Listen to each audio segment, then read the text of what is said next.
जीवन के सारी अटकलियां, जीवन के सारे दुख, जीवन की सारी तकलीफें, जीवन का सारा कष्ट अपने आप मिटना प्रारंभ हो जाता है, अपने आप समाप्त हो।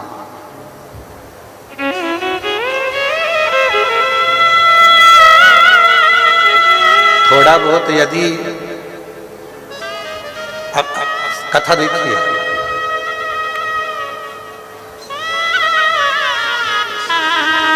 दक्ष प्रजापति की पुत्री माता सती को शादी होते से ही शिव जी कथा सुनाने लगा।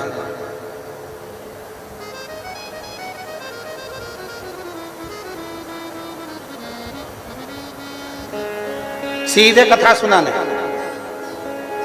आपकी शादी के बाद तो आपके पति आपको होटल ले गए होंगे, शॉपिंग मॉल ले गए होंगे, सोना चांदी की दुकान पे ले गए होंगे, घूमने फिराने ले गए होंगे, पर मेरे देव अधिदेव महादेव का जब माता सती के साथ विवाह हुआ तो शिवजी सबसे पहले सती को कुंभज ऋषि की यहाँ कथा सुनाने ले गए।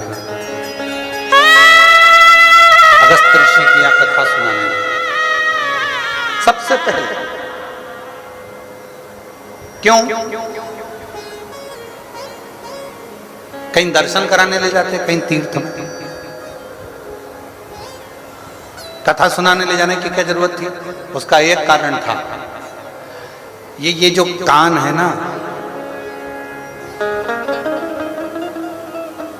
माता सती जब बचपन से शिव जी की साधना आराधना करती थी तो दक्ष प्रजापति उनको शंकर जी के लिए अपशब्द कहा करते थे, खूब आड़ा तड़ा करते थे, खूब निंदा करते थे। दक्ष प्रजापति भी निंदा करते थे, माता सती की बहनें भी निंदा करती थी शिव जी की। वो निंदा जो सती माता के कानों में भरा चुकी थी, उस निंदा के रस को शंकर भगवान सबसे पहले बाहर निकालना चाहते थे, इसलिए कथा सुनाने के लिए ले गए कि ये रस निंदा का बाहर निकल जाए।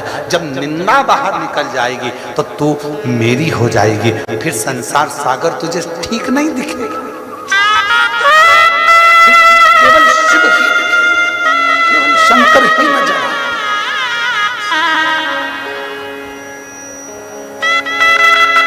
तुझे कोई दूसरा नजर नहीं आएगा, कोई दूसरा तुझे नहीं दिखेगा, दिखेगा तो केवल शिव ही दिखेगा, दिखेगा तो केवल शंकर ही दिखेगा।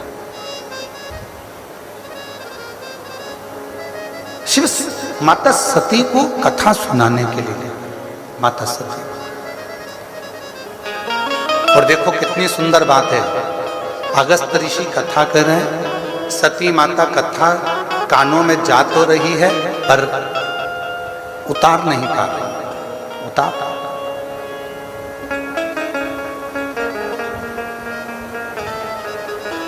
हम तो आपको धन्यवाद देते हैं, जितनी परीक्षा हमारी जिंदगी में हमने 30 साल में कथा देखी है और हर जगह कथा करने गए हैं और एक एक महीने में 3-3, 4-4 कथा होती है। जितनी परीक्षा हमने किसी कथा में नहीं देखी, उतनी परीक्षा हमने यवतमाल की इस कथा में देखी।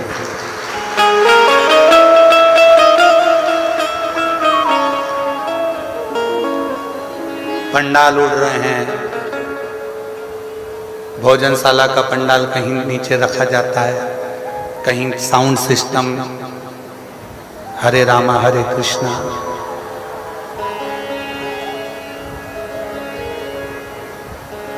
और बचा कुचा था तो 2-3 दिन से लगातार पानी, और पानी भी ऐसा कि अब यजमान जो समिति है बहिराम देव शिव पुराण सेवा समिति, इसने तो पूरी व्यवस्था करी है, पर पानी के आगे किसका जोर।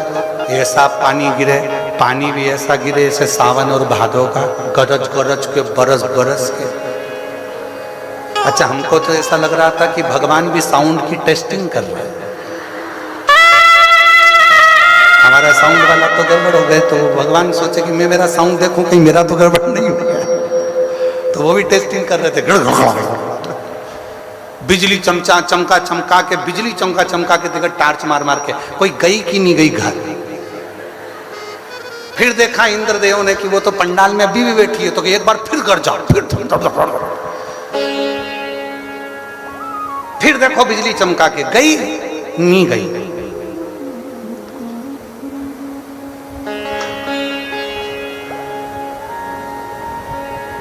हमारी इतनी कथाओं में ये पहली कथा है आरणी यवतमाल की, जो पहले दिन से परीक्षा परीक्षा परीक्षा परीक्षा परीक्षा परीक्षा परीक्षा परीक्षा, और आज भी चल रही है। ऐसा नहीं है, आज भी तुम्हारी परीक्षा चल रही है, ऐसा नहीं।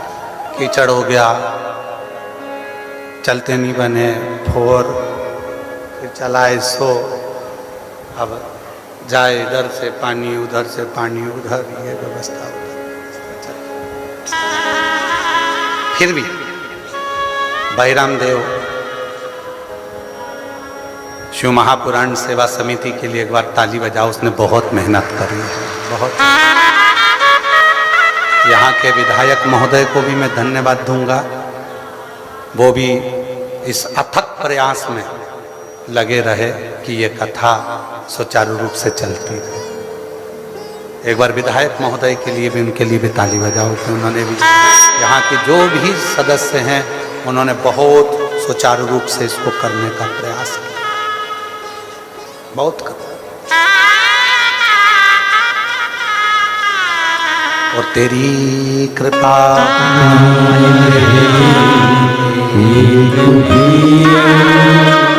लेते सांस तेरी कृपा से तनो तनो, बखान क्या करूं मैं लाखों के ढेर का, चुपटी भभूत में खजाना कुबेर का,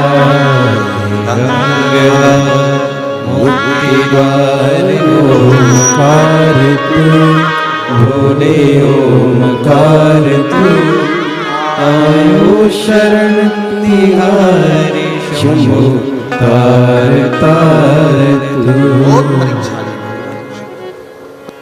परीक्षा चालू। तो शिवजी ने त्रिकारी केवट की परीक्षा ली, और शिव परीक्षा बहुत अच्छी लेते हैं, और जितनी जितनी मेरे शंकर भगवान परीक्षा लेते हैं उतना उतना फल भी देते हैं।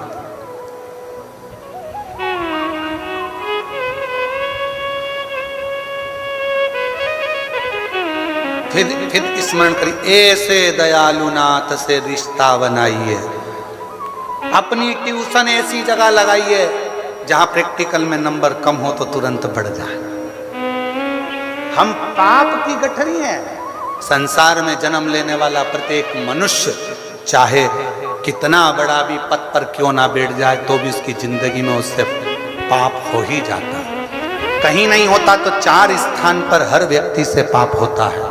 पहला, झाड़ू लगाते समय, अगर वो झाड़ू लगा रहा है उसके नीचे छोटे छोटे जीव मर जाते हैं जिसका पाप माथे चढ़ जाता है। दूसरा, पानी भरते समय, स्नान करते समय, कपड़े धोते समय, बर्तन धोते समय, बर्तन मांजते समय छोटे छोटे जीव मर जाते हैं, उसका पाप माथे चढ़ जाता है। तीसरा, अग्नि जलाते समय, अग्नि जलाएगा पतंगे जलेंगे, छोटे छोटे जीव जल जाते हैं, उसका पाप माथे चढ़ जाता है। चौथा, अपने घर से निकलकर कहीं जाता है, पाँव के नीचे छोटे छोटे जीव मर जाते हैं, उसका पाप माथे चढ़ जाता है। चाहे कोई कितना बड़ा भी पद पर बैठ जाए, चाहे कोई कितना बड़ा भी महात्मा क्यों ना हो जाए, चाहे कोई कितना बड़ा भी संत क्यों ना हो जाए, चाहे कोई कितना बड़ा भी धनपति वैभवपति हो जाए, और कोई कह दे कि मैंने पाप नहीं किया, ये हो ही नहीं सकता। 4 स्थान ऐसे हैं जहां पर हर व्यक्ति से पाप होता है। झाड़ू लगाते समय, चलते समय, स्नान करते, कपड़ा धोते, बर्तन धोते,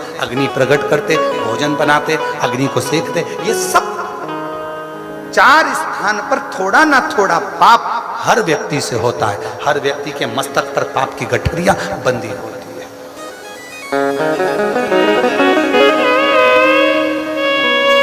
ऐसा नहीं कि संसार सागर में किसी ने पाप कर्म नहीं करा, पाप कर्म ये संसार सागर में हर व्यक्ति से पाप होता है। तो पाप होता है तो एक काम क्यों ना करें, हम शिव से जान पहचान बनाए। क्यों? क्योंकि हमारी फाइल तैयार करेगा तो देवाधिदेव महादेव करेगा, और फाइल तैयार होगी, सिग्नेचर होगा, तब जाकर वैकुंठ में वो कहते हैं ना भैया तुमको अमेरिका जाना है या दुबई जाना है तो तुम्हारा जो पासपोर्ट है वो अच्छा सब दूर से सील ठप्पा लगा हुआ तैयारी कर कर वहाँ तो केवल देखा जाएगा, हाँ किसके सिग्नेचर है, हाँ ठीक है बिठाओ और पहुँचाओ। बस उसी तरह से अपने इस जीवन पर संपूर्ण हमारे चाहे अच्छे कर्म हो, बुरे कर्म हो, पाप कर्म हो, श्रेष्ठ कर्म हो, उन सब पर अगर कोई सिग्नेचर करेगा तो मेरा देव अधिदेव महादेव करेगा।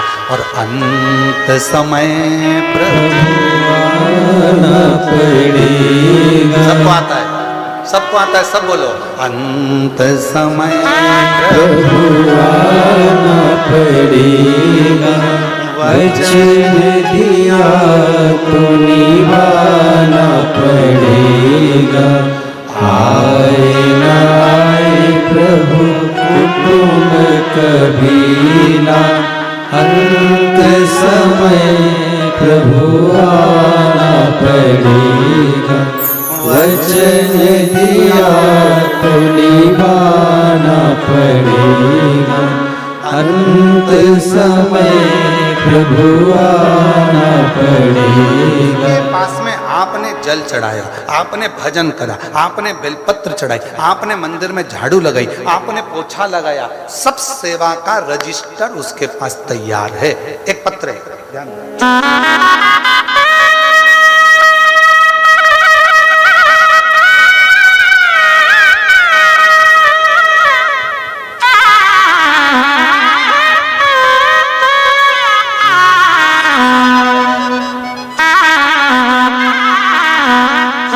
मेरा नाम सो जय श्री रविंद्र टहरे, मेरा मोबाइल नंबर ये है। संतान प्राप्ति आप पढ़ के बताओ कितने साल के बाद हुई है?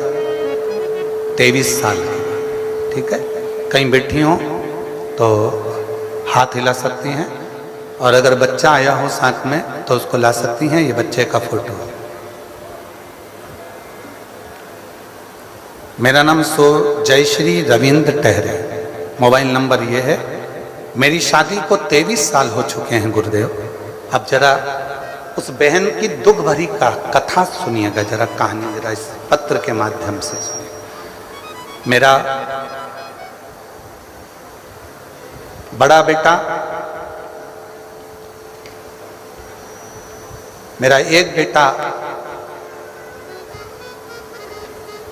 13 साल का था, तब उसको खेलते खेलते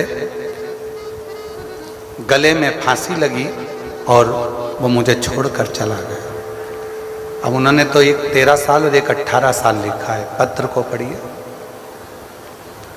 एक 13 साल का लड़का था, उसको भी फांसी लगी, वो चला गया खेलते खेलते बच्चों के साथ। दूसरा बेटा था मेरा 18 साल का, वो भी मुझे छोड़कर चला गया। एक 13 साल का गया, एक 18 साल का, वो भी मुझे छोड़कर चले गया। बहुत दुख होता था गुरुदेव, दिन रात रोती थी, आंख से आंसू बहता रहता था। घर के बाहर बैठी हुई, दिया लगाना भी बंद कर दिया था घर के बाहर।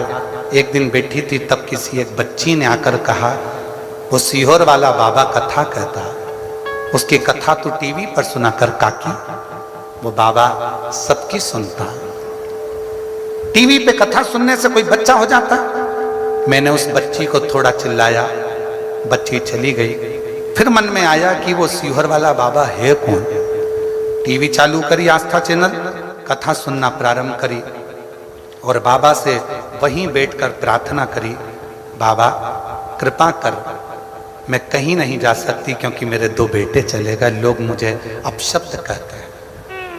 मेरा 13 साल का और मेरा 18 साल का बेटा चले गया, लोग मुझे आड़ा टेढ़ा कहते हैं। मैं किसको मुंह दिखाऊं? अब तू ही कुछ कर सकता। मैं नहीं जानती थी कि शिव जी पे जल चढ़ाने का क्या फल होता है। मैंने बस एक नियम लिया, भगवान शंकर के मंदिर में जाना। रोज मंदिर जाती, लोटा भर के जल चढ़ाती, आचमन करती, बाबा के मंदिर में झाड़ू लगा देती, पोछा लगा देती। गुरुजी आप कहते हो उसके पास में सबका हिसाब है। हो सकता है मेरे बाबा ने हिसाब रखा और 23 साल के बाद मेरे घर में पुत्र रत्न की प्राप्ति हो। 23, एक 13 साल का बेटा चले गया, एक 18 साल का बेटा चले गया।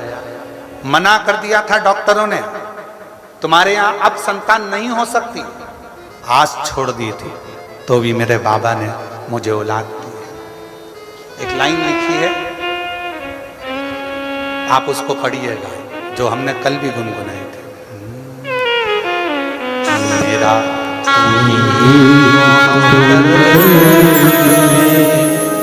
जिसे हर दर्द मेरा तो हमदर्द है, जिसे हर दर्द कहता हूँ। दुनिया के आगे प्रभु चुपचाप मेरे का हूँ। दुनिया के आगे प्रभु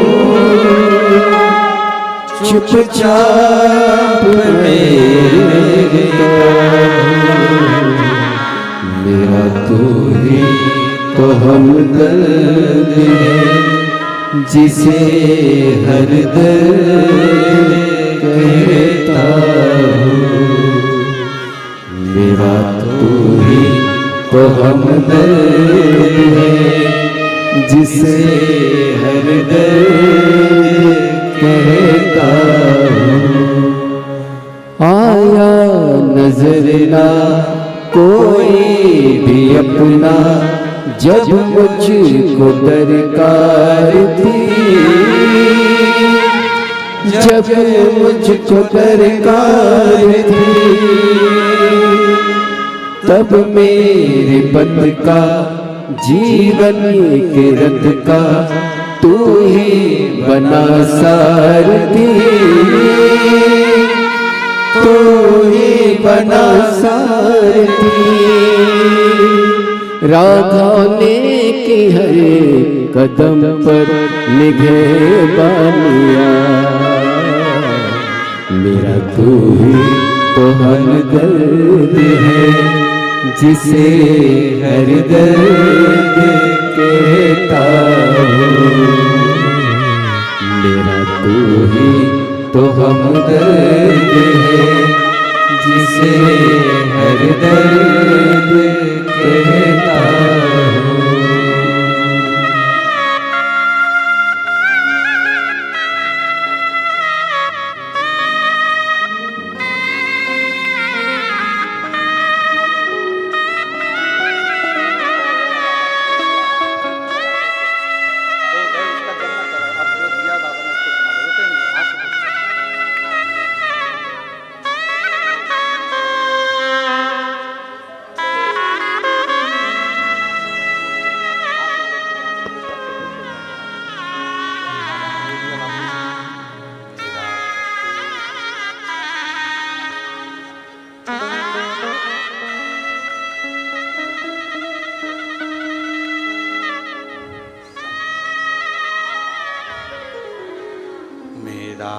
तू ही तो हमदर्द है, जिसे हर दर्द कहता हूँ।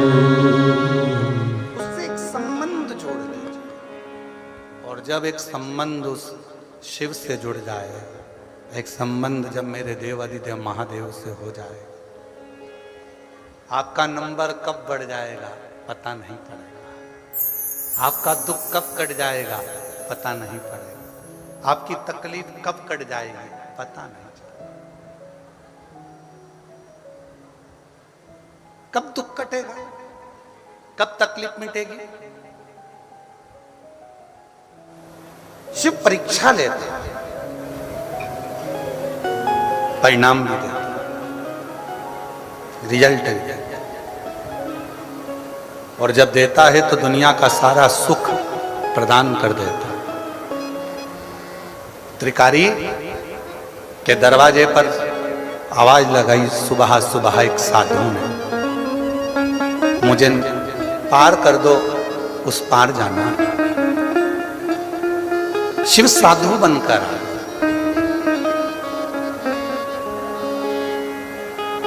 मुझे उस पार कर दो। त्रिकारी केवट ने कहा, बाबा जी थोड़ी देर तुम बैठो पेड़ की छांव में। मेरा नियम है, सबसे पहली नाव अगर लेकर जाता हूं तो जितना भी घाट पर निर्माल्य होता है उस निर्माल्य को मैं अपनी नाव में रखता हूं, बीच धार में पानी की छोड़ देता हूं, जिससे निर्माल्य का विसर्जन हो जाए। बाबा जी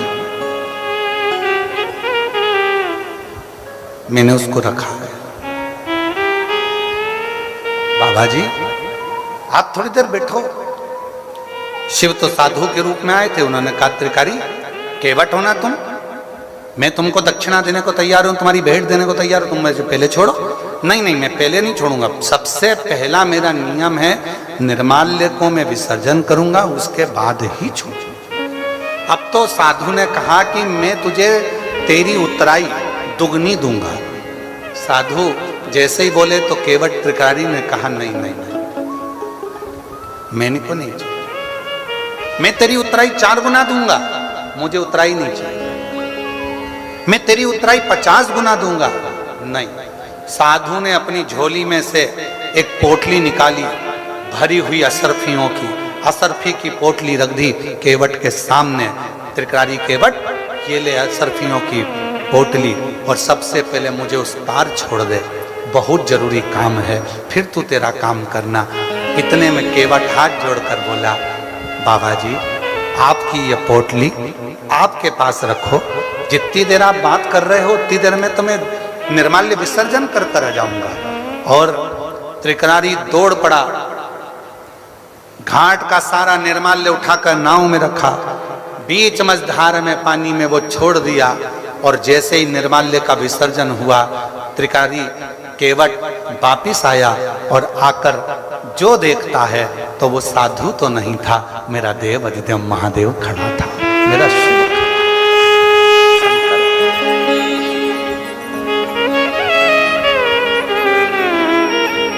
कोई दूसरा नहीं था, वो मेरा शिव था, वो मेरा शंकर था। एक पत्र है, उस पत्र में एक भाई ने लिखा,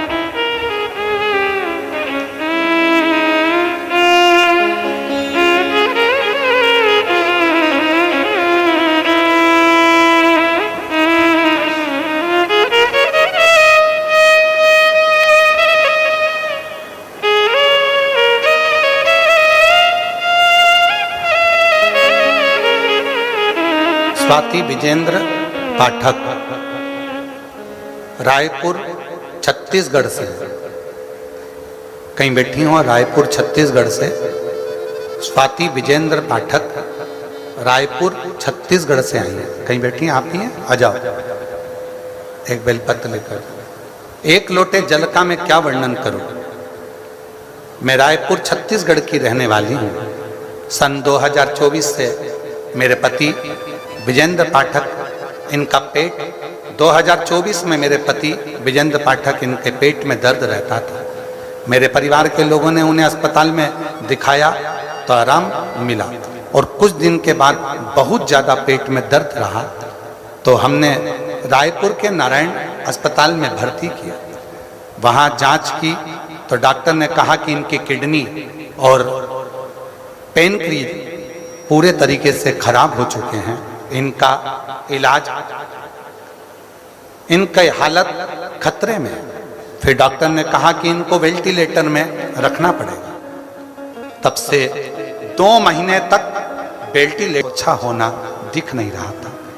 अस्पताल के बाहर रोज रोती मिली और उसने बताया कि नया रायपुर में कथा सुन ले, तुझे जरूर उसका लाभ मिलेगा। गुरुदेव, पति वेंटिलेटर पर पड़ा, मन कथा में कैसे लगे।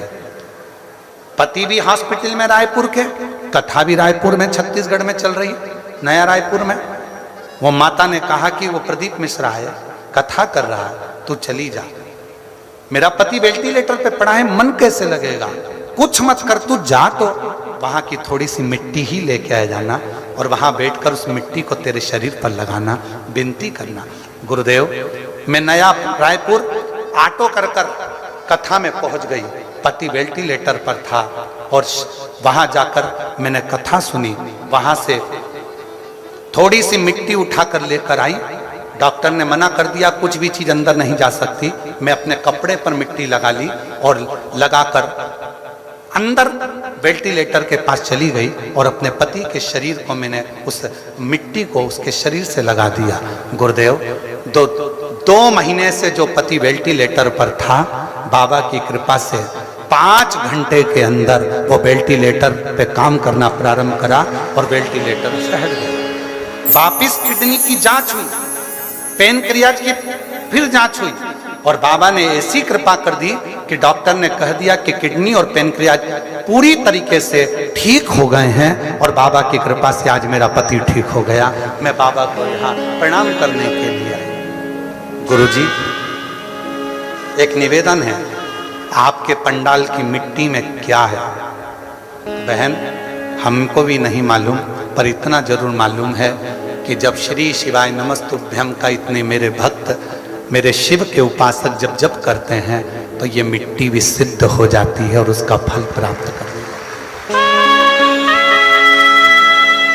ऐसे दयानाथ से रिश्ता बनाइए, ऐसे दयालुनाथ से रिश्ता बनाइए, रहेगा आपको जो कुछ भी चाहिए, मिलता रहेगा आपको कुछ भी चाहिए। ऐसा करिश्मा होगा जो हुआ कभी नहीं, ऐसा करिश्मा होगा जो हुआ कभी नहीं। मांगा है भोलेनाथ से वरदान लेके भी, मांगा है भोलेनाथ से वरदान लेके भी। तेरी दया बनी रहे जब तक जिंदगी। बोलो बोलो यवतमाल वालों, सब बोलो। तेरी दया बनी रहे जब तक जिंदगी। मांगा है भोलेनाथ से वरदान लेके भी, मांगा है भोलेनाथ से वरदान लेके भी। बस उसकी उदारता, उसकी शरणागति प्राप्त।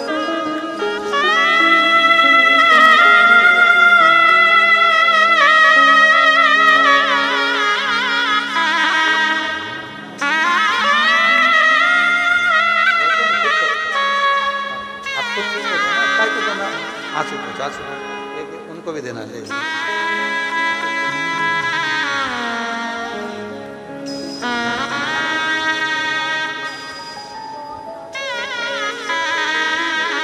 बेटी कह रही है बहुत ज़्यादा सीरियस थे, डॉक्टर ने तो हाथ ही ऊंचे कर दिए थे, 2 महीने से वेंटिलेटर पर। डॉक्टर ने कहा था 1% भी चांस नहीं है, केवल बॉडी ही जाएगी। बेटी पहुंच गई रायपुर, नया रायपुर ऑटो पकड़कर बैठ गई कथा के पंडाल में। पति हॉस्पिटल में, खुद कथा के पंडाल में पहुंच गई मिट्टी लगा के शरीर पे। और बाबा की कृपा से बेटा सावित्री के रूप में तुम हो जो अपने सत्यवान को वापिस लेकर आ गई। ये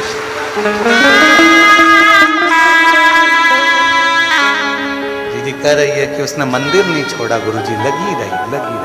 डॉक्टर से कह दिया मेरा पति जाएगा नहीं, मैं उसको लेके वापस आऊँ। और शिव कृपा से उस शिव के प्रति भरोसा, हमने अभी कथा के शुरू में कहा शिव परीक्षा बहुत लेता है। यवतमाल आरणी वालों की ना जाने क्यों ले रहा, इतनी परीक्षा। और गजब आप लोगों की भक्ति।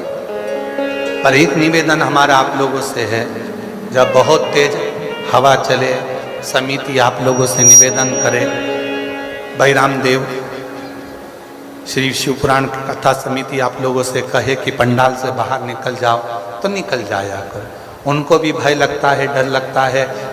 प्रशासन भी आप लोगों से बार बार निवेदन करती है कि भाई पानी आ रहा है, हवा चल रही है, आंधी चल रही है, अपन गीले हो जाएंगे ना, चल जाए, शरीर का कुछ बिगड़ना तो हो नहीं गीले होने में, भले सामान रखे रहने दो, पर अपन पंडालों से बाहर हो जाए। और हम तो यहाँ तक कहेंगे, अगर आप लोगों के घर आसपास में हो, रोज आंधी तूफान पानी आ रहा है, अगर आप लोगों के घर आसपास में हो तो आप रोज जाना आना कर लो और बड़े प्रेम से जाओ।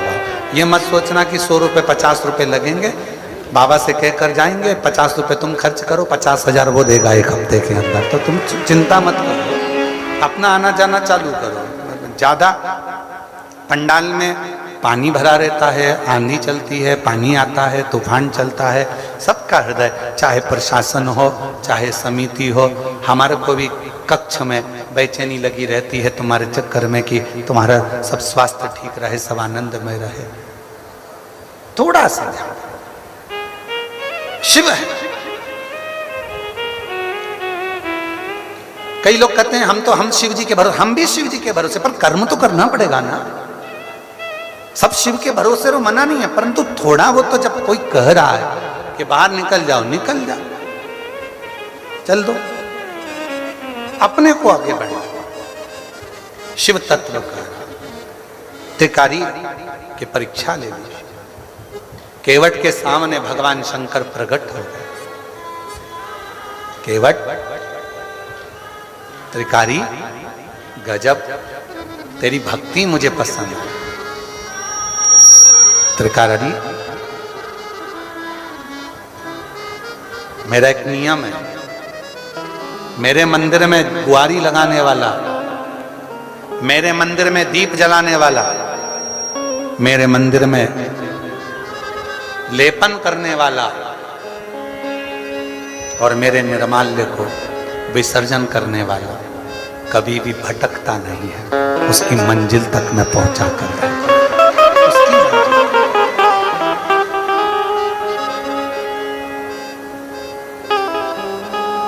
मेरी जीजियों, किसी किसी मंदिर में पुजारी जी नहीं है, किसी किसी मंदिर में पंडित जी नहीं है। शंकर जी का मंदिर है गांव में, उसमें पुजारी जी नहीं है, पंडित जी नहीं है, उसमें कोई सेवादार नहीं है, और माताएं उसमें पशुपति व्रत कर रही हैं। जरा समझना है, और जिसको समझ में आ जाए तो वो दूसरे को भी समझाना। माताएं पशुपति व्रत कर रही हैं। गांव की 15 माताओं ने, 25 माताओं ने, 10 माताओं ने, 8 माताओं ने पशुपति व्रत करा। अब 8 माता जब पशुपति व्रत करेगी, मंदिर में जाएगी, प्रसाद के 2 हिस्से रखकर आएगी। ठीक है, समझ में आ रही है ना सभी को? प्रसाद के वो 2 हिस्से रखकर आएगी। अब 8 माता जब प्रसाद के 2 हिस्से रखे, तो वो 2 हिस्से रखने पर तो 16 हिस्से तुम इकट्ठे हो गए। अब तुम्हारा क्या काम है? कई माताएं डरती है, प्रसाद को मैं उठाऊं कि नहीं उठाऊं, प्रसाद का मैं क्या करूं जो वो रख के गई है। तो आपका काम क्या है? आप अगर पशुपति व्रत नहीं कर रही हो, आपका यदि पशुपति व्रत नहीं है, तो एक बर्तन लेकर जाओ, उसमें प्रसाद को इकट्ठा करो और छोटे छोटे बच्चों को बड़े प्रेम से उस प्रसाद को आरती के बाद शाम को वितरण करो।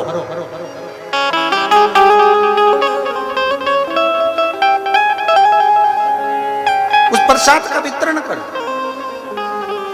बच्चों को नहीं दे सकते तो गौ माता को, गौ माता को नहीं दे सकते कोई जीव को, पर उस प्रसाद को एकत्रित करना और उस प्रसाद को ले जाकर किसी को दे देना, मुख में आ जाना।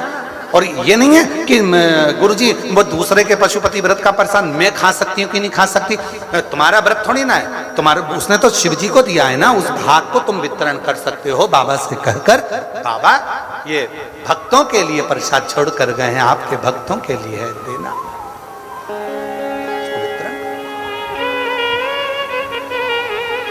और अगर कहीं पुजारी जी हैं कहीं पंडित जी हैं, कहीं विद्वत ब्राह्मण विराजमान हैं मंदिर में, तो वो तो करते ही हैं, वो तो सब प्रसाद बांट ही देते हैं। पर कहीं कोई कोई शिवालय ऐसे भी हैं, हो सकता है आपके गांव में कोई मंदिर शंकर जी का ऐसा जहां कोई पुजारी जी ना हो, कोई पंडित जी ना हो, कोई विद्वतजन ना हो, तो वहां कोई प्रसाद चढ़ा कर चले गया, रखा रिया रखा रिया रखा रिया। आपका फर्ज है, आप आए हो दर्शन करने के लिए, किसी को बांट सकते। आपका यदि पशुपति व्रत नहीं है तो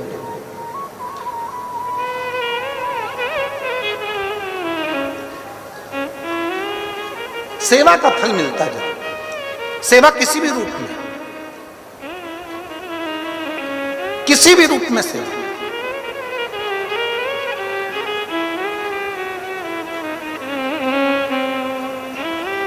हमें याद आ रही है एक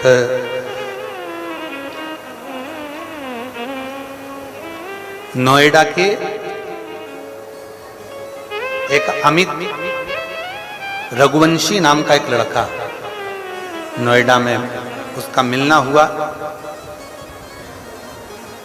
अगर वो कथा सुन रहा होगा तो उसको प्रसन्नता भी होगी। अमित रघुवंशी अच्छा बच्चा, 4 भाई हैं, 2 भाई दिल्ली में, वहीं नोएडा में हैं। उसने बहुत मेहनत कर ली, आखिरी में भी नोएडा में आने के बाद भी उसकी कोई जॉब नहीं लग रही। और हम वहीं कथा करने के लिए, वो स्कूल में कथा चल रही थी, हमारे कौन सा स्कूल था वो स्मरण में नहीं है हमको, हम वहाँ कथा कर रहे थे। वो आया मिलना है। अब हम तो कुछ बताते ना करते। उसने कहा गुरुजी प्रणाम, ऐसा ऐसा है, क्या करें? तो हमने कहा बस मंदिर में झाड़ू पोछा करो, सेवा करो, 1 लोटा जल चढ़ाओ, इससे बढ़कर क्या है? उसकी नौकरी करोगे तो वो तनख्वाह देना चालू करेगा। जिसकी भी नौकरी करोगे तनख्वाह तो देगा। वो अमित रघुवंशी ने शिव जी के मंदिर जाना चाहिए, और बाबा की ऐसी कृपा हुई, एक ही काम करता था, मंदिर में केवल जाता था, क्योंकि इतनी दूर लोटा ले जाने में उसको दिक्कत होती थी, तो मंदिर की जो बाल्टी होती थी पानी की, उस पानी की बाल्टी को नल से भरकर मंदिर में रख देता था। बस एक ही काम करता था, बाल्टी को भर के मंदिर में रख देता था। और जो आता था वो मंदिर को एक बाल्टी, जो दूर रहते वो लोटा नहीं लाते, तो वहां से भर भर के चढ़ाते। उसका फल ये मिला कि उस अमित रघुवंशी की नौकरी इतनी अच्छी कंपनी में लग गई। बाद में उसने पत्र लिखा, गुरुजी आज मेरी नौकरी अच्छी कंपनी में हो गई। ये शिव की उदाहरण, ये शिव। किसको नहीं दिया मेरे शिव? मेरे शंकर भगवान किसको नहीं देते? सबको। ऐसा कोई नहीं है संसार सागर में जिसको शंकर भगवान ना देते, शिव ना देते।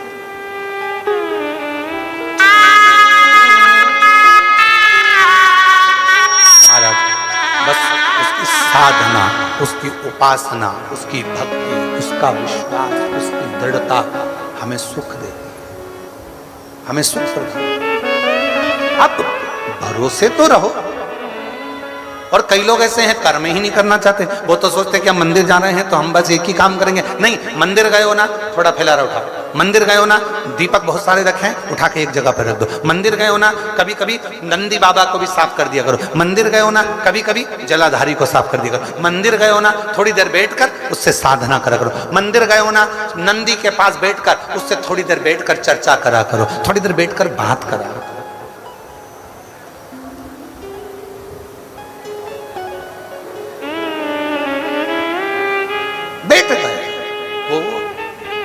आ बैठ मेरे पास तुझे बैठ मेरे पास, कुछ होना मुझसे कहे, बैठ मेरे पास तुझे देखता रहो, बैठ मेरे पास। कुछ नहीं सूझेगा, कुछ।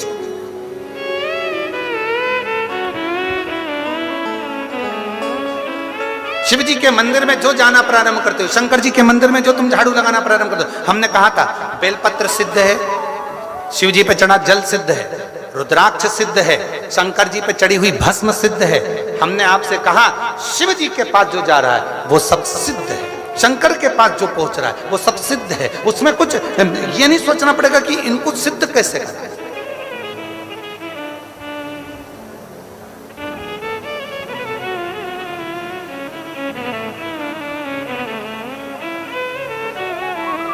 शिव जी को जल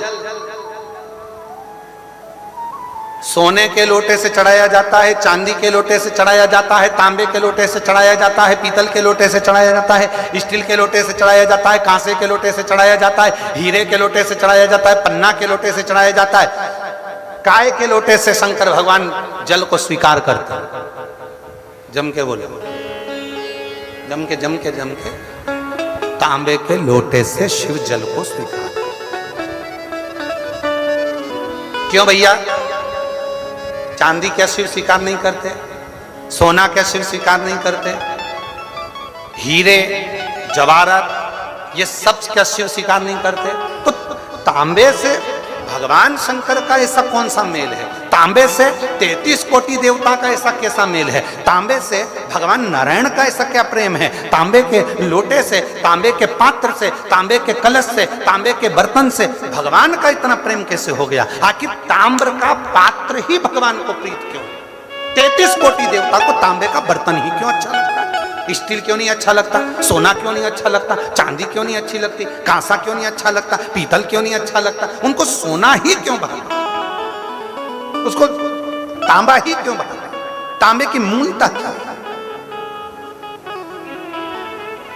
और ये प्रश्न केवल एक नहीं है, ये प्रश्न कई लोगों का कि भगवान को तांबे का लोटा, तांबे का पात्र, तांबे का बर्तन, शिव को, राम को, कृष्ण को, भगवान को।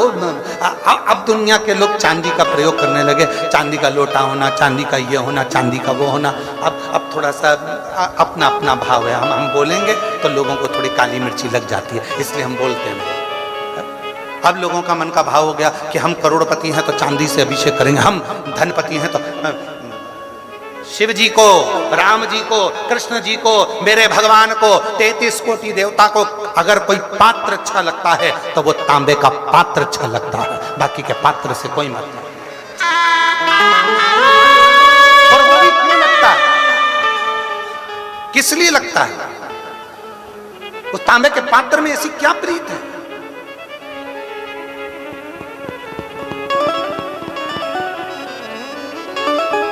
उसमें ऐसी क्या प्रीति आ गई? तो उसका भी वर्णन हमारे यहाँ शिव महापुराण में।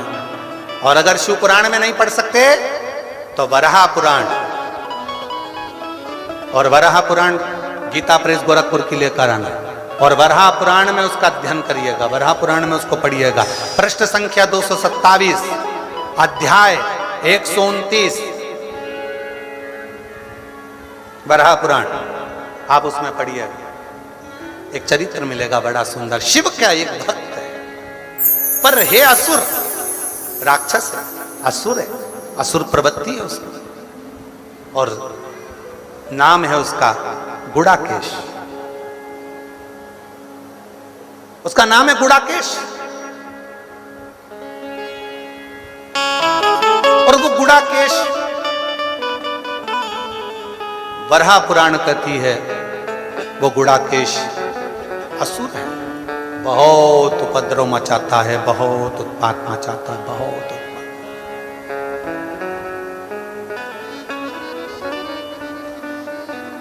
थोड़ा ध्यान दीजिएगा। चांदी के बर्तन से अगर आप पूजन कर रहे हो तो चांदी के बर्तन को सिद्ध करना पड़ेगा। सोने के बर्तन से अगर आप पूजन कर रहे हो तो सोने के बर्तन को सिद्ध करना पड़ेगा।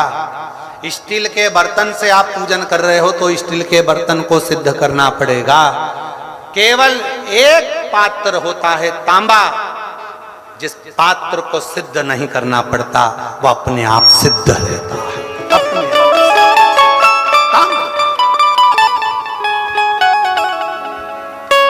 वराह पुराण कर रही है, शिव पुराण वर्णन कर रही है। एक गुड़ाकेश नाम का असुर है, बहुत उपद्रवी है, बहुत उपद्रवी।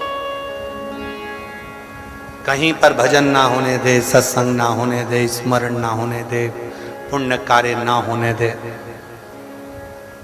एक पथिक को वो गुड़ाकेश असुर त्राण दे रहा है।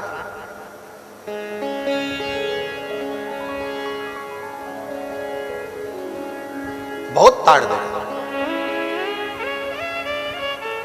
अब वो गुड़ाकेश असुर जब बार बार तार दे रहा था तो वहीं से उसी समय पर नंदी का निकलना हुआ, नंदी का आगमन हुआ, नंदी का। और नंदी निकल कर जा रहे थे, उन्होंने देखा कि कोई असुर एक पथिक को कष्ट दे रहा है, कोई असुर पथिक को कष्ट दे रहा है। नंदी रुक गए और नंदी ने रुक कर कहा, भाई तुम कौन हो? वो असुर हंसा, हंसकर कहा कि मैं गुड़ाकेश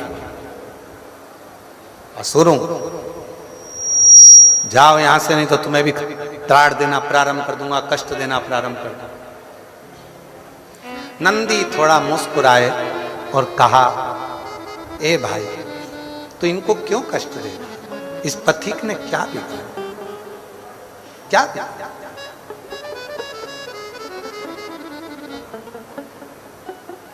इस पथिक ने तेरा कुछ बिगाड़ा है जो तू उसको कष्ट दे रहा है?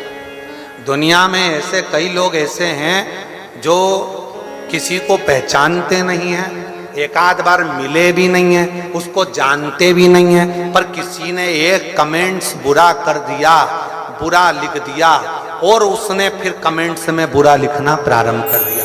तू उससे मिला था क्या? तू एक आध बार उससे मिलकर आया था क्या? नहीं मिला, फिर कमेंट्स क्यों कर रहा है? जब हम उसे पहचानते ही नहीं, हम उससे मिले ही नहीं, उसका स्वभाव ही नहीं जाना, उसका व्यवहार ही नहीं जाना, और किसी ने निंदा करी और तुमने निंदा करना प्रारंभ कर दी। किसी ने निंदा करी और तुमने निंदा करना चालू कर दिया। पड़ोसन को क्या मालूम कि तेरी पड़ोसन की बहू कैसी है, और तू आते से ही बस उसने निंदा करी और तूने बोलना हाउरी होगी तेरी बहू ऐसी होगी। एक आध बार बहू से मिल तो लेती कि बेटा तू क्या घर में काम नहीं करती है? एक बार मिल तो लेती कि बेटा क्या तेरे माँ बाप के संस्कार नहीं है? एक बार मिल तो लेती। पर सास ने कह दिया कि बहू बुरी है, तुमने मान लिया कि बहू बुरी है। ऐसे ही संसार में कई लोग हैं जो कह देते हैं वो बुरा है, तो लोगों ने मान लिया हो सकता है वो महाराज ऐसा ही हो सकता है वो व्यक्ति वैसा ही हो सकता है वो व्यक्ति बुरा ही हो सकता है वो बहू बुरी हो सकता है वो सास बुरी हो। कैसे मान लिया? ना तुम मिले, ना बात करी, ना कभी उससे चर्चा करी, और तुमने बुरा बोलना चालू कर दिया। केवल निंदा सुनकर, केवल बुराई सुनकर, केवल निंदा भीतर उतार कर तुम निंदा में लग गए। नहीं, जो महापुराण की कथा कहती है कभी ऐसा ना करिए, अपने मन में ये विचार रखिए, अगर कोई निंदा कर भी रहा है तो उसको कह दो मैं तो उसको जानती ही नहीं, तो मैं बुरा कैसे बोलूं? मैंने उसको पहचानती नहीं तो मैं कैसे अनसन बोल दूं? मैं कैसे गलत बोल दूं? मैं तो मिला ही नहीं उससे, तो मैं कैसे बोलूं उसको?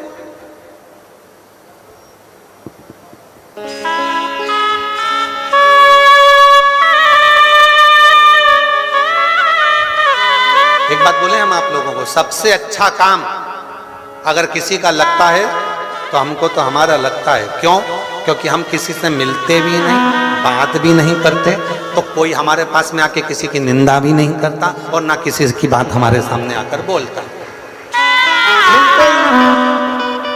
केवल 2 दिन, 5वां और 6ठा दिन थोड़ी बहुत देर जो समय होता है उस समय पर मिल लेते हैं, बाकी के दिन तो कोई बोल भी दे के मिलने का, चलने का कहीं ना, तो और ना किसी के घर जाते और ना किसी के मिलने के लिए कोई। और सबको मालूम है कि महाराज मिलेगा तो है ही नहीं, तो टाइम बर्बाद करने से कौन सा मतलब है? जाके खड़े भी हो जाएंगे तो नहीं मिलेगा, सबको मालूम है। मस्तक पर चंदा है उजियारा कर देगा, मेरा भोला भंडारी है, मेरा भोला भंडारी है, खाली झोली भर देगा, मेरा भोला भंडारी है, खाली झोली भर देगा। जो दिल से मांगोगे वो दिल से दे देगा, जो दिल से मांगोगे वो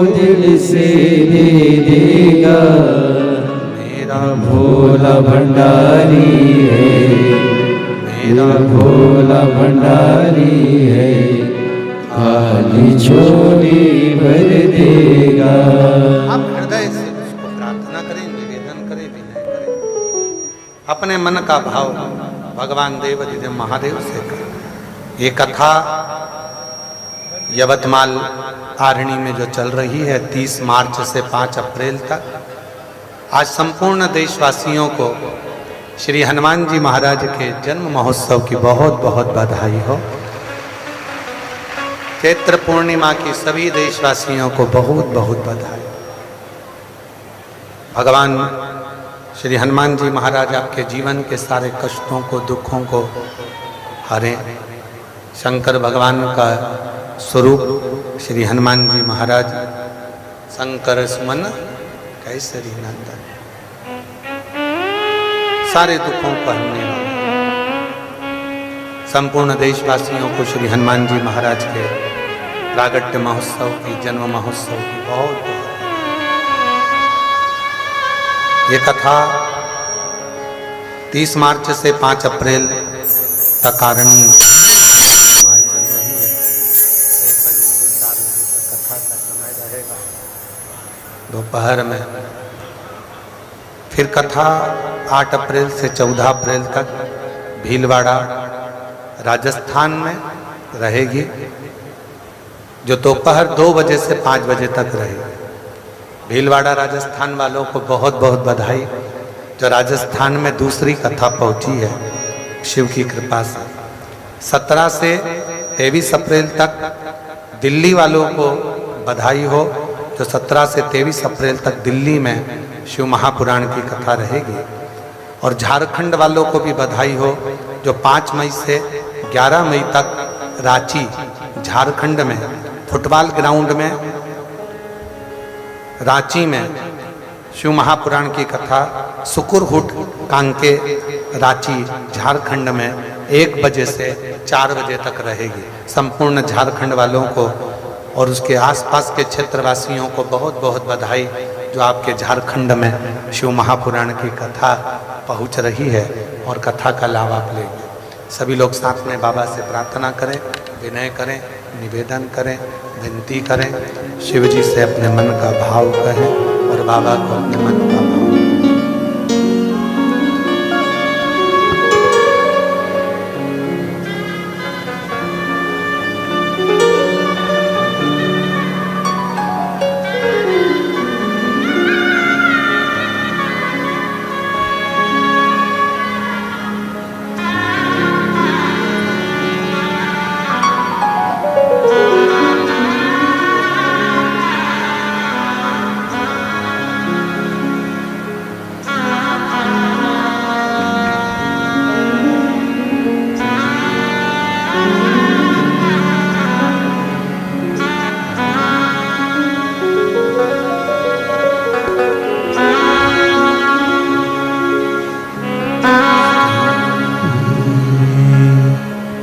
शिवाय नमस्तुभ्यं श्री शिवाय नमस्तुभ्यं श्री शिवाय नमस्तुभ्यं श्री शिवाय नमस्तुभ्यं श्री शिवाय नमस्तुभ्यं।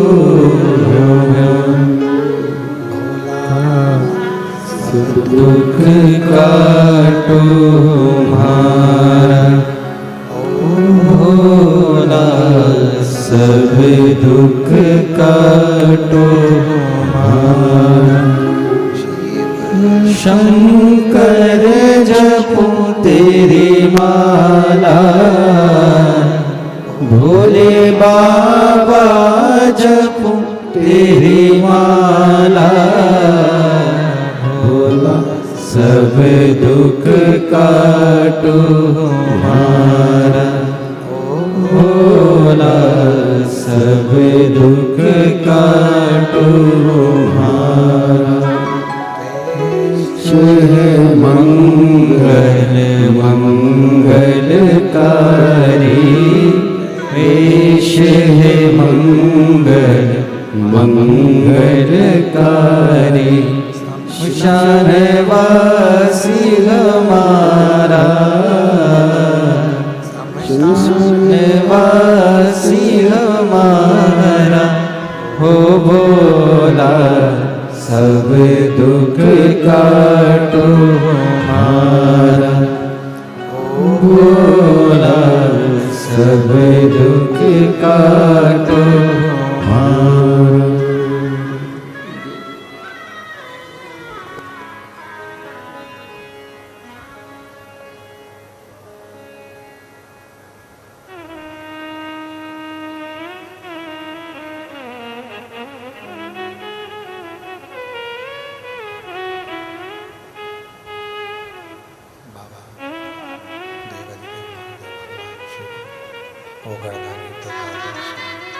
कैलाशी विनाशी भगवान शंकर की पवित्र कथा शिव महापुराण की कथा वर्णन कर रहे हैं।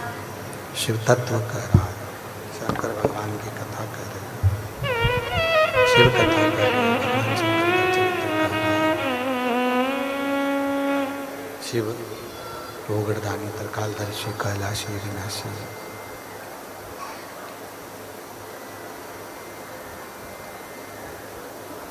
गुड़ाकेश असुर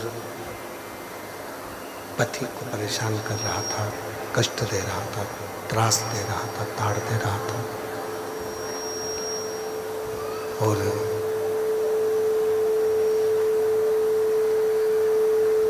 नंदी का निकलना हुआ। नंदी ने देखा,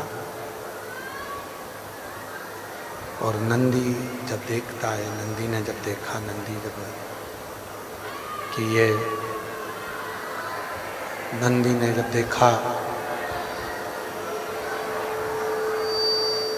4 किलोमीटर है ना शंभू।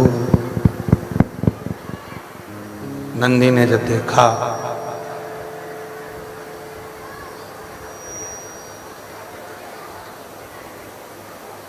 और नंदी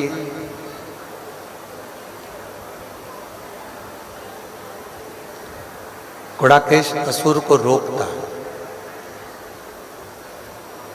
तुम ये क्यों कर रहे हो,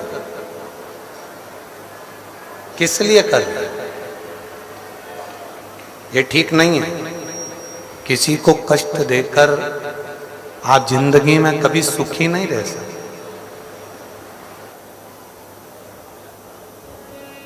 नंदी ने कहा, गुड़ाकेश असुर को नंदी समझा रहे हैं।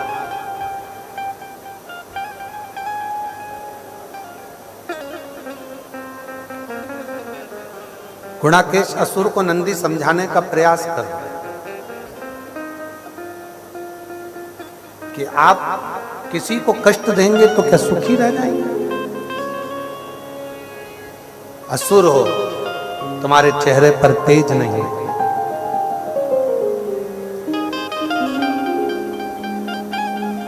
यदि शरीर में तेज बढ़ता है तो कुछ अच्छा करने से, कुछ सत्कर्म करने से, कुछ श्रेष्ठ करने से शरीर में तेज बढ़े। सूर्य की लालिमा जैसी शरीर में चमक चाहते हो तो कुछ अच्छा कर्म करो, श्रेष्ठ कर्म करो। और जब व्यक्ति अच्छा कर्म करेगा तो उसका चेहरा, हम फिर निवेदन करेंगे, क्रीम की चमक कुछ महीनों की रहती है,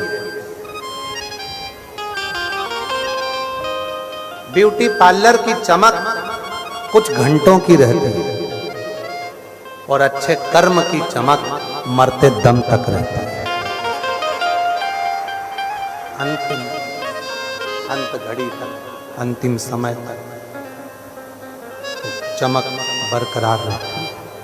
इसलिए फिर निवेदन करें, हिम्मत बुरे कर्म कर बंदे वरना पछताएगा। भगवान की आँखों से तू बच नहीं पाएगा, तू बच नहीं पाएगा। हरि ओ अज्ञानी मत करना दानी। कर्म करिए और जितने अच्छे कर्म आप जिंदगी में करेंगे उतने आपके जीवन में वो तेज वो चमक बनती चली जाएगी। अच्छे कर्म से। कथा चल रही है कि तांबा का बर्तन, तांबे का लोटा भगवान को क्यों प्रिय, तांबे का पात्र भगवान को क्यों प्रिय, कथा चल रही। तो गुणाकेश, तुम सूर्य की लालिमा जैसी लालिमा यदि चाहते हो, तेज चाहते हो, तो शिव की साधना करो, शंकर भगवान की उपासना। और गुणाकेश ने ये विचार कर लिया कि अब मैं अगर करूंगा तो शिव की साधना ही करूंगा। मैं शंकर भगवान की साधना करूंगा, मैं शिव की साधना करूंगा, मैं शंकर भगवान का भजन करूंगा। शिव साधना है। गुणाकेश भगवान शंकर की साधना में लग गया और शिव नाम का जप गुणाकेश करने लगा, भगवान शंकर की साधना करने लगा, आराधना करने लगा, शंकर भगवान का भजन कीर्तन स्मरण करने लगा। गुणाकेश शिव कथा कर रही है।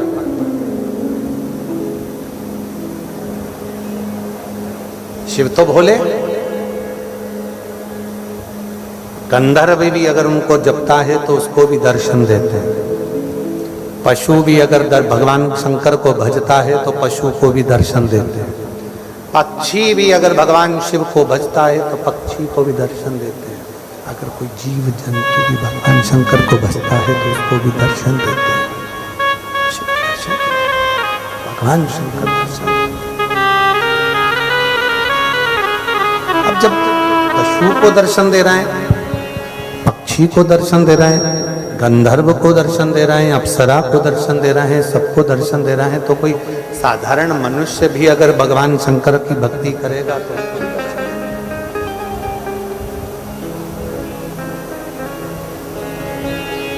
तुम यदि उसको भज रहे हो, तुम यदि उसकी साधना कर रहे हो, तुम उसकी उपासना कर रहे हो, शंभु शंभु, तुम जब उसकी साधना कर रहे हो, आराधना कर रहे हो, उपासना कर रहे हो, तो वो दर्शन जरूर, शिव दर्शन। गुणाकेश के सामने भगवान शंकर एक छोटे से ग्वाले का रूप रखकर आ। ये स्पीकर चल रहे हैं क्या भैया? देखना जरा, कान लगा के सुनो जरा, ये स्पीकर होगा। गुणाकेश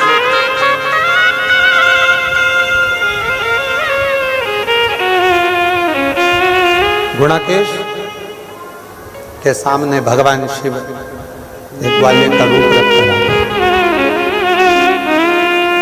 4 किलोमीटर तक आवाज जाएगी। गुणाकेश के सामने भगवान शंकर ग्वाले का रूप रखकर आ। ग्वाले,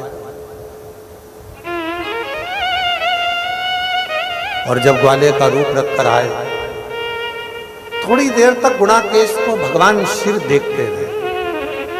भगवान शंकर गुणाकेश को देखते देखते थोड़ी देर बाद गुणाकेश के सामने शिव जी ने जो ग्वाले का रूप रखकर आए थे, आवाज लगी, आवाज हर हर। जैसे ही आवाज लगाई, गुणाकेश नेत्र खोला, नेत्र खोलकर ग्वाले के ऊपर गुणाकेश को क्रोध आ गया। मैं जब शिव जी की साधना कर रहा हूं, मैं जब शंकर भगवान की आराधना कर रहा हूं, मैं शिव तत्व में जब डूबा हुआ हूं, शिव की साधना में लगा हुआ हूं, तो तूने मेरी साधना को तोड़ा। तू मेरी साधना को क्यों तोड़ा, तो मेरी उपासना को क्यों तोड़ा।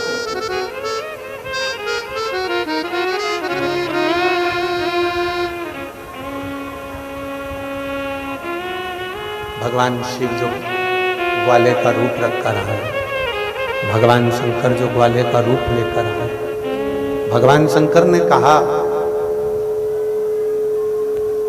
ग्वाले का रूप रखकर, अरे गुणाकेश तू शंकर भगवान को भज रहा है, पर शंकर जी के तो पूरे शरीर पर भस्म लगी होती है,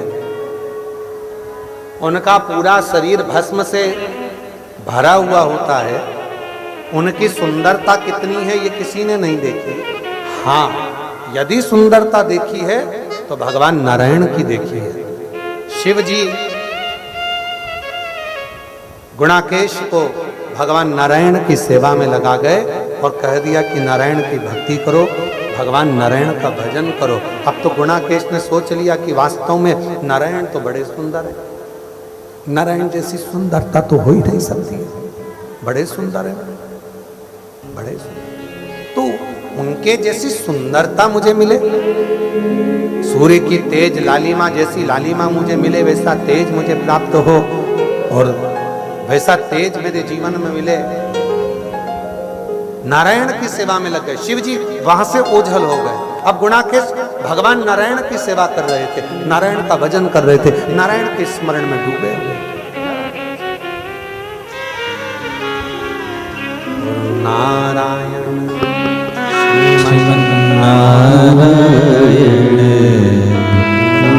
नारायण श्रीमन्नारायण नारायण श्रीमन्नारायण नारायण श्रीमन्नारायण लक्ष्मी नारायण सत्यनारायण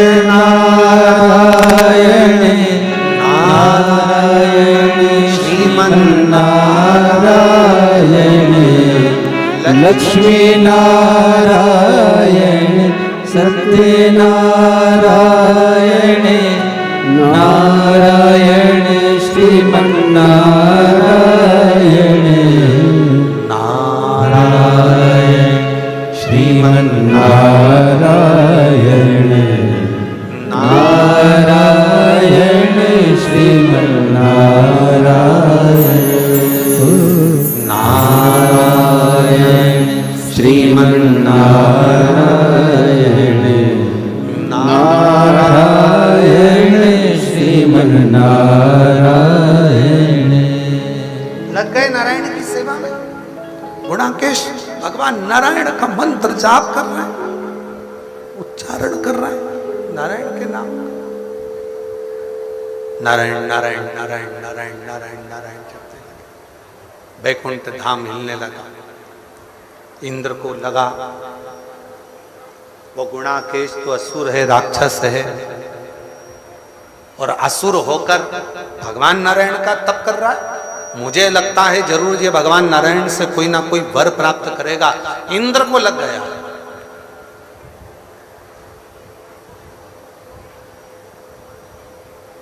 जब किसी व्यक्ति की बहुत बड़ाई होने लगती है, किसी बहू की, किसी सास की, किसी बेटे की, किसी बेटी की, किसी पति की, किसी भाई की, किसी बहन की, किसी माता की, किसी पिता की, किसी साधु की, किसी सन्यासी की, किसी तपस्वी की, किसी साधक की, किसी उपासक की जब बड़ाई होने लगती है तो उसके जो साथ वाले हैं उनको लगने लगता है कि अब तो हमारी दाल गलने वाली है।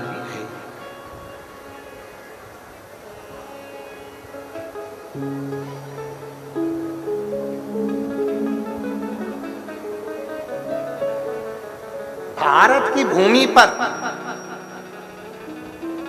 एक ज्योतिर्लिंग ऐसा है जो ईर्ष्यालुओं की ईर्ष्या भी समाप्त कर देता है, और वो ज्योतिर्लिंग है त्र्यंबकेश्वर महादेव। त्र्यंबकेश्वर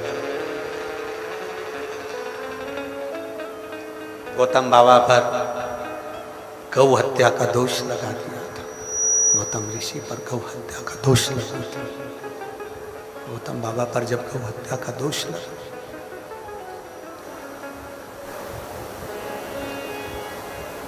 और लगाने वाले कोई दूसरे नहीं थे, लगाने वाला कोई दूसरा नहीं है। गौतम बाबा पर जो गौ हत्या का दोष लगाया था वो किसी दूसरे ने नहीं लगाया था, कोई दूसरा नहीं लगाया। गौतम बाबा पर जो गौ हत्या का दोष लगा था वो गौतम बाबा के ही आश्रम के नजदीक में कुछ और भी निवास करते थे। उन्होंने देख लिया कि गौतम बाबा तो दिन भर तप साधना में, भजन में, कीर्तन में, स्मरण में, भक्ति में, भजन में, नाम जाप में, कीर्तन में डूबे रहते हैं, और गौतम बाबा का वर्चस्व तो सब दूर फैला हुआ है। तो क्या करा, पड़ोसियों ने विचार करा कि इस गौतम ऋषि के ऊपर गौ हत्या का दोष लगा। गणेश जी को गाय बनाया, गौतम बाबा के आश्रम में पहुंचाया। आश्रम में जाकर गौतम ऋषि के आश्रम में कह दिया कि तुम गौ माता का रूप रख कर जाना, दुबरी पतरी गाय बनकर जाना, प्राणों को त्याग देना। ऋषियों के कहने पर गौतम बाबा के आश्रम में जाकर गणेश जी जो लीला रख कर गए थे, उन्होंने अपने प्राणों को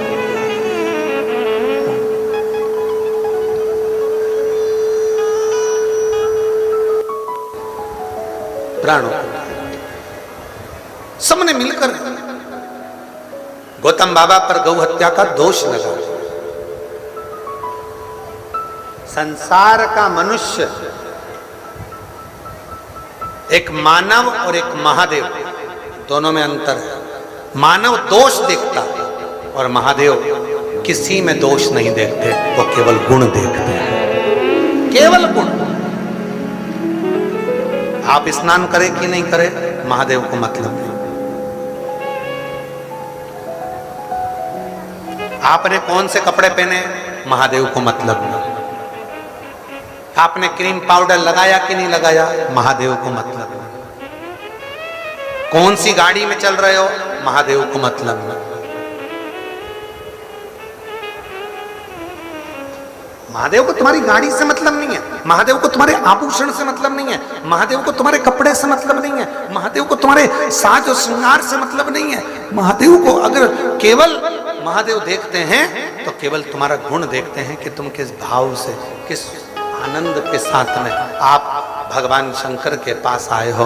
आपके मन में कोई कपट तो नहीं है, आपके हृदय में कोई छल तो नहीं, आपके हृदय में कोई भेद तो नहीं है, आपके हृदय में कोई गलत भाव तो नहीं है। महादेव केवल वही देखकर तुम्हारे सामने, तुम्हारे गुण देखकर महादेव प्रसन्न हो जाते हैं। केवल गुण देखते हैं महादेव, उसके सिवा कुछ नहीं देखते, केवल गुण के सिवा कुछ नहीं देखते।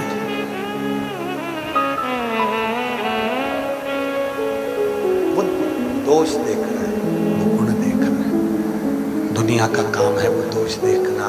दुनिया केवल जब भी मिलेंगे वो केवल दोष देखेंगे, गुण नहीं देखेंगे, केवल दोष देखेंगे, केवल दोष देखेंगे।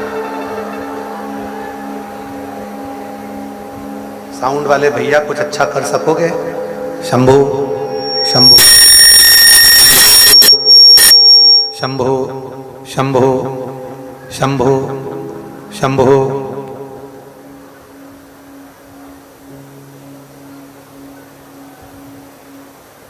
वो केवल दोष देखते हैं, दोष कैसे? दुनिया दोष देखती है, मेरा महादेव दोष नहीं देखता, मेरा महादेव दोष नहीं। मेरा महादेव केवल देखेगा तो गुण ही देखेगा, केवल गुण, उसके सिवा कुछ नहीं।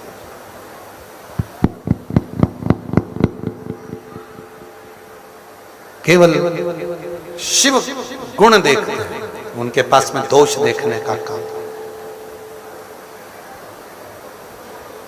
क्या पहने हो उससे मतलब नहीं है, क्या धारण करे हो उससे भी मतलब नहीं, क्या कर रहे हो उससे भी मतलब नहीं।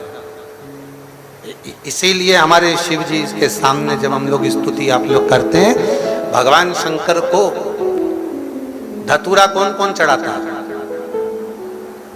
कभी तो चढ़ाया होगा धतूरा, चढ़ाया है कभी धतूरा? क्यों चढ़ाते हैं? ये आंख का फूल भगवान शंकर को क्यों चढ़ाते हैं? किस लिए चढ़ाते हैं? शिव जी को आंख का फूल प्रिय है इसलिए चढ़ाया जाता है, शिव जी को धतूरा प्रिय है इसलिए चढ़ाया जाता है। पर शिव महापुराण की कथा कह रही है, आप में से कितने लोग हैं जिनको कांटे प्रिय है? आपको कांटा प्रिय है क्या? सभी को फूलों की सेज अच्छी लगती है, मखमल का गादी तकिया अच्छा लगता है, किसी को कांटा अच्छा नहीं लगता। तो शंकर भगवान को धतूरा क्यों अच्छा लगेगा? शिव जी को आंख का फूल क्यों अच्छा लगेगा? पर शिव जी तुमसे आंख का पुष्प लेते हैं, शिव जी तुमसे धतूरा लेते हैं। उसका कारण क्या है? उसका एक कारण है, हम धतूरा भगवान को इसलिए देते हैं कि बाबा ये धतूरे में जैसे कांटे हैं, मेरी जिंदगी में भी बहुत कांटे हैं बाबा, ये कांटों से भरा हुआ मेरा जीवन है बाबा, ये कांटों से भरा हुआ मेरा जीवन है बाबा। बस इस कांटे भरे जीवन को मैं किसी को नहीं दे सकता, दूंगा तो केवल तुझे ही दूंगा। कड़वाहट से भरे हुए जीवन को मैं किसको दूंगा बाबा? दूंगा तो केवल तुझको दूंगा। तू इस धतूरे को जैसे स्वीकार करे, तू जैसे इस आँख के पुष्प को स्वीकार करे बाबा, वैसे ही मुझे भी तू स्वीकार कर लेना, मुझे भी अपनी शरणागति देना, मुझे भी अपना बना लेना। बस उस तरह से भगवान को समर्पित कर दो।